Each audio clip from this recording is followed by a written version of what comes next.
Just one other thing we just mentioned. It's already been said earlier in the programme about the new Masters tournament that's going to be staged in Portugal in October. Just, I think one or two people think this is purely an invitation competition. It's not.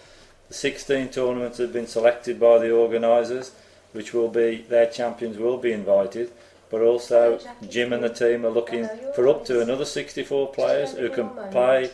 Entry fees and details are on 21 Up website, you can get them, and anyone can go over there, and if you win a couple of games you'll join these 16 invited players in the last 32, and the prize money €10,000. It starts on the 12th of October, it's televised by Sky, tremendous tournament and can only be good for the game. So take a look at the info, and it's open to anyone can go over there and play in this event.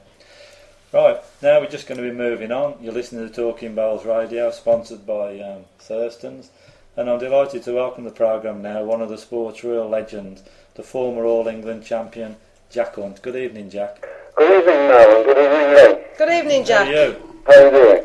Now, when I spoke to you last week, Jack, you were rushed off to hospital. You're fully fit now? Oh yes, I'm okay at the moment, thanks, Mel. Oh, good. Yeah. Okay. I've just had a message come on the screen here, Jack. The Welsh merit today, the result, Trevor Heath 21, Chris Slater 13, played in Abergele. Right. I don't know Trevor Heath, you know him? Yes, he's a very good player. He plays for the same club as Chris, so probably a bit unexpected, but still a good win. Yeah. Yeah, he's a good player. He's not one of the Welsh county team currently then? No, I don't think he's in the squad, no. Okay.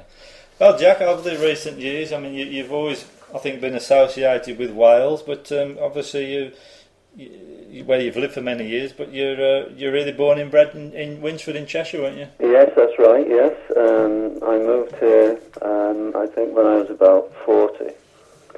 So when I got married, of course, and, it's okay, but all my early bowling, of course, and serious bowling in the early years was done in Cheshire. Yeah. When you were speaking to me last week, you said the early years was football came first, didn't it, Jack? Yes, I played football. I played with Cheshire schoolboys, and then I played for England schoolboys. And then I should have gone on the ground staff at Wolves. I remember Stan Cullis coming to our home, and he wanted me to go on the ground staff. He'd seen me playing the Cheshire schoolboys against Staffordshire at Port Vale. And I was going down there for a couple of years, and I played in the A team and was due to go on the ground staff, and my father changed his mind. He wouldn't let me go.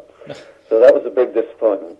Oh, it was, yeah. I mean, Lynn and myself a season ticket holder at the Wolves, so we'd have been well made up if we had one of their, Jack. You'd have been all right. Yeah. So who did you go on to play football for then, Jack? Well, I played for Winsford, who were in the Cheshire League at that time, And then I went down to Liverpool, and I played in the reserves, had a few games in the first team. They were in the second division then. And a guy named Don Welsh was the manager then, an old Charlton player. And they were in the second division. And then Bill Shankly, of course, eventually took over there. Seems a long time ago, Mel. Yeah, sure it does. I remember you...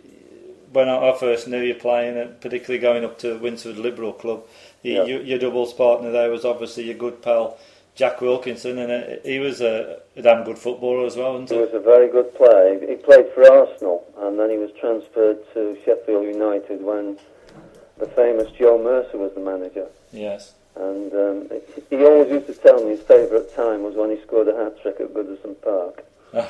And he finished up playing at Port Vale, of course. He was a good player, Jack. Yeah. And he was a good bowler as well, wasn't he? He was a good bowls player, yes. And there's a little story there because Jack, of course, was my best friend. And he was the best man at my wedding.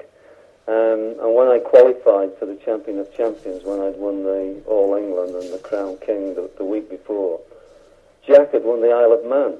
And because I'd qualified actually 3 times because I'd won the Welsh Merit as well.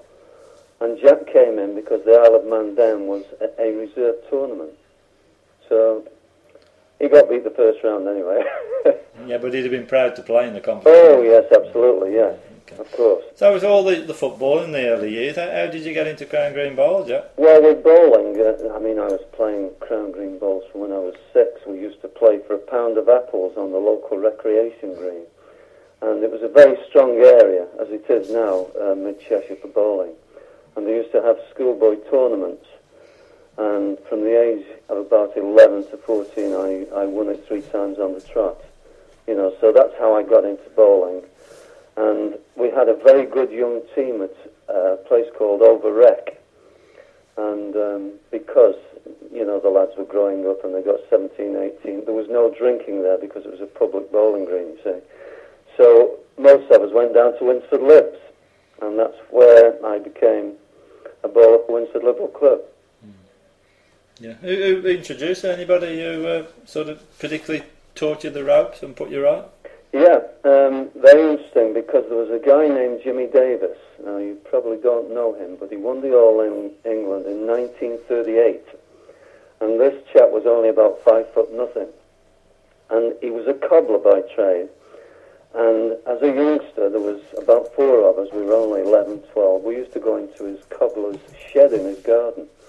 And he used to talk about bowls all the time. And he used to play exhibition games against the famous Joe Glebe from Warrington, who was another All England winner. And I used to go and watch him. He used to take me to watch these exhibition games. And then became the time when Jimmy was going downhill and I was coming up a bit, and then he used to come and watch me play, you know. Yeah. So, yeah, he was a great bowler, great player. Yeah.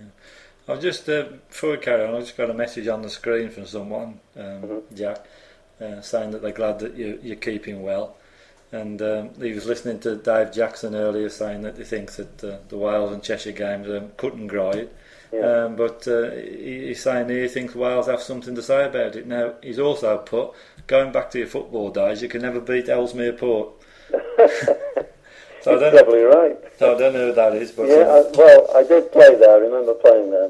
But yeah, they were a good team at that stage. Yeah. Okay, so back to bowls for the moment. Yeah. I believe someone told me once you was the youngest player to play for Cheshire Senior County Team. Yeah, I think I was about 16 when I played, and I was followed closely by Stan Frith, who's my first cousin, Stan, and then by a chap named Ken Birtwistle, who was a runner-up in the All England many years ago. Yeah, that's right. So, yeah, it was a good young team at that stage. How many times did you play for Cheshire, Jack? Gosh, I really don't know. It must be around 80, I think. But don't forget, I was banned for 5 years because I played professional. Yeah. When you were professional on the panel, you weren't allowed to play county games. Oh, you could play in the open tournaments, but you weren't allowed to play for county. Oh, I didn't realise. So that was a bit disappointing at that stage. But when I was on the panel, of course, it was a situation where you were invited onto the panel. Yeah. You know, it's these days, I think, people just go on, don't they? Yeah, that's right. When did that change then, Jack? I didn't know that. Well, it changed shortly when I'd actually finished with the professional panel. I think they went back to square one then.